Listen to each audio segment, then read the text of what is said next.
Hi, 8th graders. We're going to go ahead and get started on Lesson 2, Session 4, describing single rigid transformations in the coordinate plane.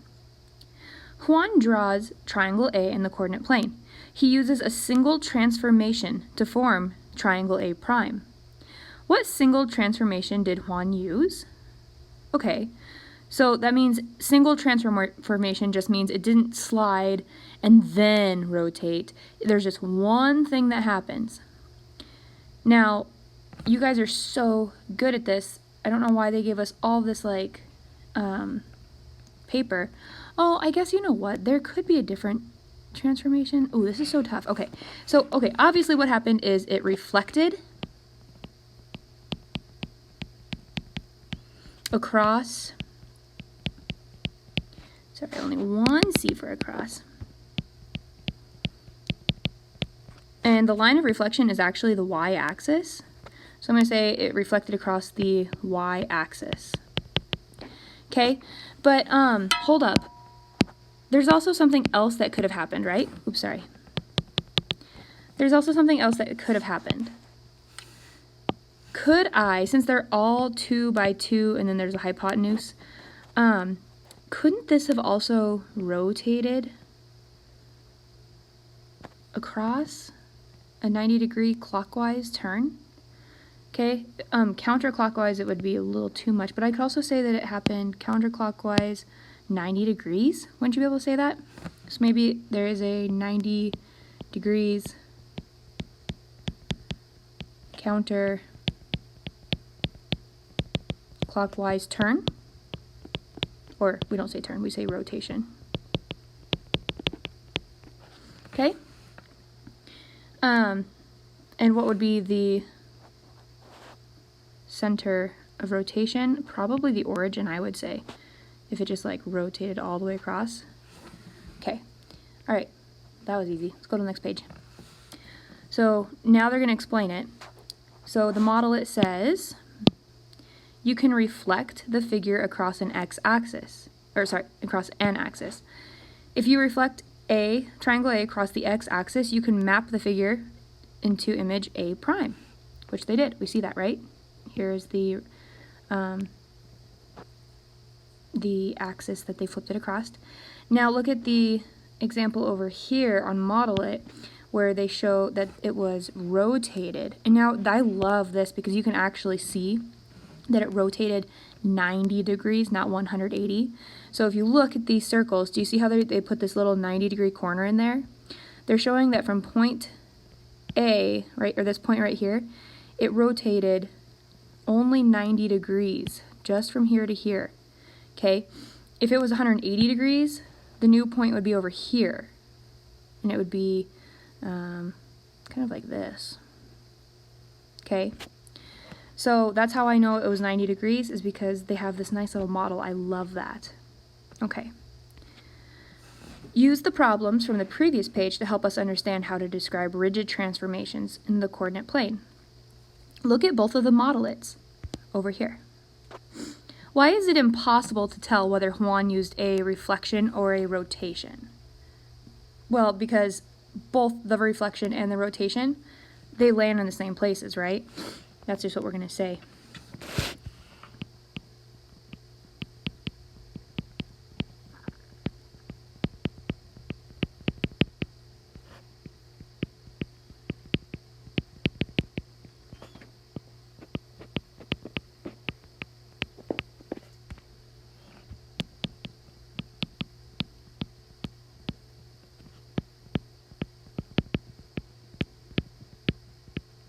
That's why we have no idea. There's no way to tell what happened, because either way they're going to land in the exact same spots. Triangle A is shown with its vertices labeled as x, y, z. Label the new x, y, z prime. First to show a reflection, then to show a rotation. So now here's where it is going to matter. If I label my vertices, now I will be able to see that it is a little different. So if this is just a reflection, this is super simple. This would be x prime, this would be y prime, and this would be z prime. That's super simple, right? You can just see that y is 1 away from its line of reflection, y is 1 away. X is 1 away, X is 1 away, Z is 3 away, Z is 3 away. Okay, so that one was super easy to label. But now this one, remember, this is a rotation. So for example, let's just focus on this point right now. If I were to rotate it 90 degrees this way, this point would not be here. The point would land here. This is X prime, which means Z prime would now be on top, and this would now be Y prime. Okay? You can kind of see that if I go back to the model it over here. You can kind of see, like, let's put this point right here. You see how if I keep rotating, keep rotating, keep rotating, keep rotating, eventually it lands over here. This one, keep rotating, keep rotating, keep rotating, lands here. This one would land here. Okay? So rotations are a little trickier when it comes to putting their corresponding angle. Number 3 says, in problem 2, can you tell whether a reflection or a rotation was used to transform it? Yes. Now that I have my vertices labeled, I could easily tell if it was a reflection or a rotation. Whereas before, in the example problem, you can't tell if that's a reflection or a rotation because the vertices aren't labeled. But now that the vertices are labeled, you can tell what happened, right? So I'm going to say, can you tell whether reflection? Yes. Now the vertices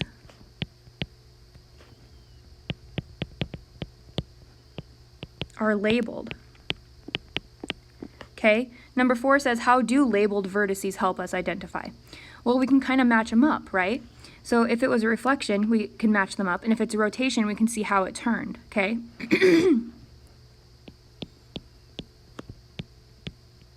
I'm going to say the vertices would be in different spots. Oops, not if.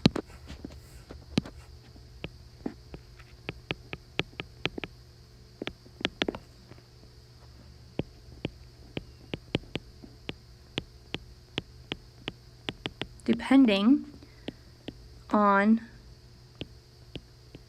what transformation took place.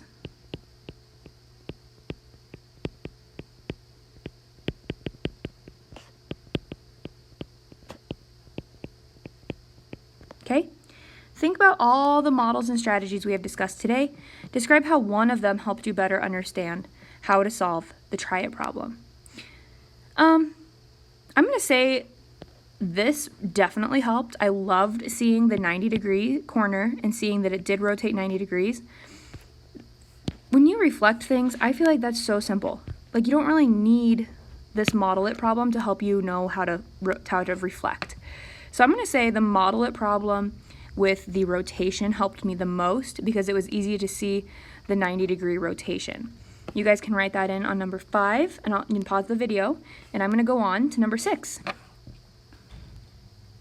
All right.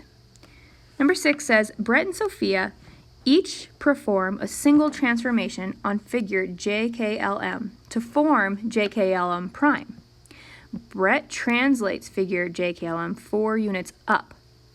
Sophia translates JKLM 90-degree counterclockwise around the origin. Label the vertices of each student's image. So Brett just did a translation, just a slide. So that's super easy. What that means is this M is still this M. This J is still this J. This K is still this K, and this L is still this L. But now we have to go tell that they're prime. Okay, now Brett's was easy. Sophia, on the other hand, she did a 90-degree counterclockwise about the origin. Okay, so it went from being here to here, and it rotated. So this one's a little bit trickier. Think of like the problem that we just did in the example. If this were to rotate, I'm going to start with L. It would keep rotating, keep rotating, keep rotating, keep rotating until it landed here. That would be L, okay? K would be here, and it would keep rotating, keep rotating, keep rotating, keep rotating, keep rotating until it landed here. That's our new K. And then this would be J, and then this would be M. Super hard to tell the difference. You literally have to like, you almost have to like space off, make your brain shut off for a second and like imagine it in your head. It's very, very difficult to just be able to know how to do it.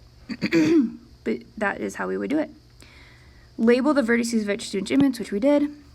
What is another single transformation you could perform using JKLM and JKLM prime? Label the vertices of the image and show your transformation. So we just did a translation. We did a rotation. What's the last thing we could do? A reflection. And the line of reflection is the x-axis. So that's super easy. You just pretend you fold it, and J would land here if we folded it. K would land here if we folded it. L would land here, and M would land here. And then go ahead and put their little prime marks. Okay? And I would say it's a reflection about the x-axis. When I say about, what I'm saying is that's the line of reflection. It's a reflection about the x-axis. Okay? Number 7. Rosa transforms figures PQRS to form PQRS prime. Label the vertices of PQRS prime and tell what single transformation Rosa used. Okay, let's do that first before we even read the rest of the problem. Okay, so that's definitely not a reflection, because if it was a reflection, they would line up nicely if you folded it.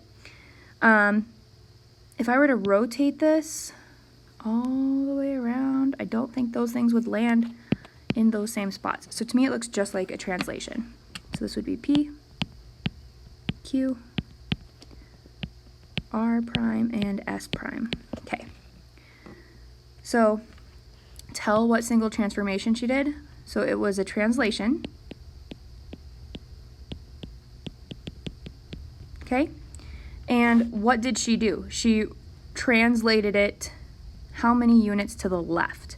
So what I'll do is I'll start with P, and I'll count how many spaces it takes to get to this P. 1, 2, 3, 4. So I'm going to say the whole shape.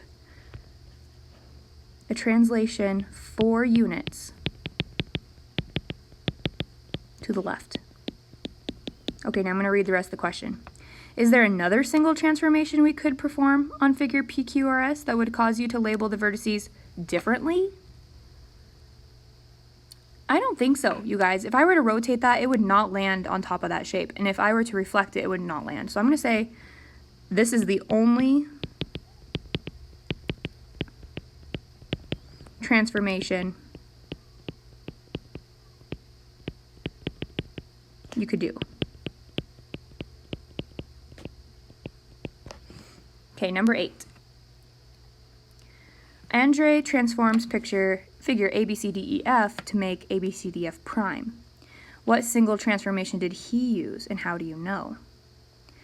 So, I can't say that's a translation.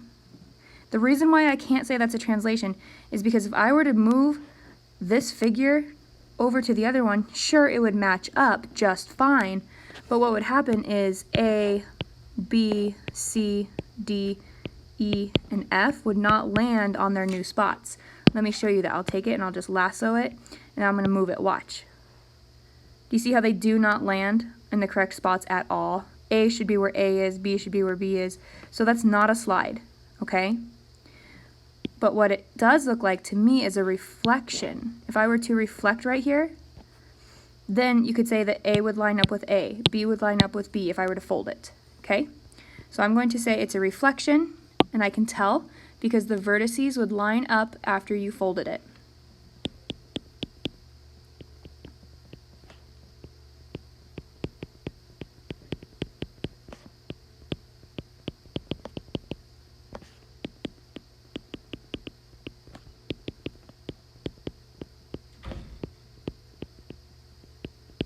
I know because the vertices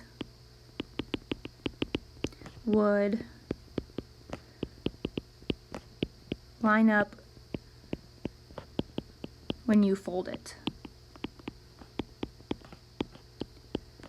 on the line of reflection.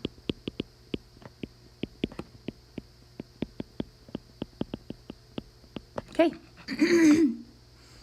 Looks like that is the end of the lesson. So please scan this last page, page 36, and this is what you will upload tonight. And then tomorrow in class, we will do pages 37 and 38. All right, bye guys.